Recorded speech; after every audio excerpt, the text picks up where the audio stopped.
అమ్మా నాన్నలతో గుడికి వచ్చిన బాబుకు ఈ బొమ్మని దేవుడు అంటున్నారు. నాన్న, ఇది నిజమేనా? నాన్న చెప్పేది విను బాబూ. ఇది చాలా చక్కని సందేహం. దేవుడు అనేది మన కళ్ళతో కనిపించదే కాని, మన మనసులో భక్తిగా ఉండేవాడు. మనం గుడిలో చూసే విగ్రహాలు, బొమ్మలు అన్నీ మనకు ఆ దేవుడిని ఊహించడానికి సహాయపడే సూచకాలే. ఈ బొమ్మను మనం దేవుడిగా భావించడం మన ఆచార సంప్రదాయాల్లో భాగం. మన పెద్దలు, పూర్వీకులు ఈ విధంగా దేవుడిని ఓ రూపంలో చూడాలని, ఆ రూపాన్ని పూజించి మన ప్రార్థనల్ని సమర్పించాలని నమ్మారు. ఇది భక్తికి రూపం ఇచ్చే ఒక మార్గం. మానవ మనస్సు ఏదైనా స్పష్టంగా కనిపించే రూపాన్ని త్వరగా గుర్తుపెట్టుకుంటుంది, ప్రేమిస్తుంది. అందుకే మనం బాలాజీని గుడిలో చూసే దృష్టితో పూజిస్తాం, గణపతిని పాలు పోసి స్నానం చేయించేస్తాం. కాని నిజంగా దేవుడు ఒక్క బొమ్మలోనే ఉంటాడా అంటే, అది అర్థమయ్యేలా మనం మనసుతో చూసుకోవాలి. ఈ ప్రపంచమంతా దేవుని సృష్టి. మనం చేసే మంచి పనుల్లో, నమ్మకంలో, ప్రేమలో, సహాయంలో దేవుడు ఉంటాడు.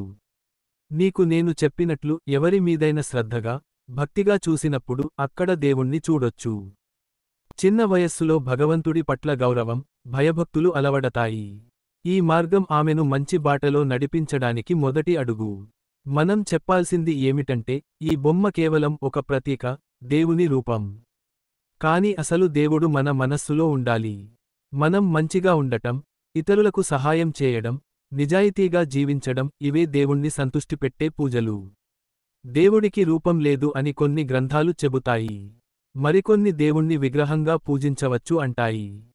రెండూ సరైనవే, ఎందుకంటే అది మన నమ్మకాన్ని బట్టి ఉంటుంది. ఒకరికి భక్తిని వ్యక్తం చేయడానికి బొమ్మ అవసరమవుతుంది. ఇంకొకరికి అది లేకపోయినా భక్తి ఉంటుంది. అంతిమంగా, ఈ బొమ్మల ద్వారా మనం దేవుడి గురించి తెలుసుకుంటాం, మంచి పనులు చేయాలన్న నిబద్ధత పెరుగుతుంది. అంతేకాని బొమ్మకే పరిమితం కాకుండా ఆ భావనలో మక్కువ పెరగాలి. దేవుడు మనలోనే ఉన్నాడు, మన మంచి మనసులో, మన దయలో, ప్రేమలో. అందుకే బాబూ, ఆ బొమ్మను దేవుడిగా చెప్పడం తప్పు కాదు. నీ భక్తి మంచిగా ఉండాలి, నీ మనసు శుద్ధంగా ఉండాలి, అదే అసలైన దేవుని పూజ. ఇది పిల్లల మదిలోని భక్తిని గౌరవిస్తూ, వారికి నిజమైన ఆధ్యాత్మికతను చక్కగా అర్థం అయ్యేలా చేసే సమాధానం.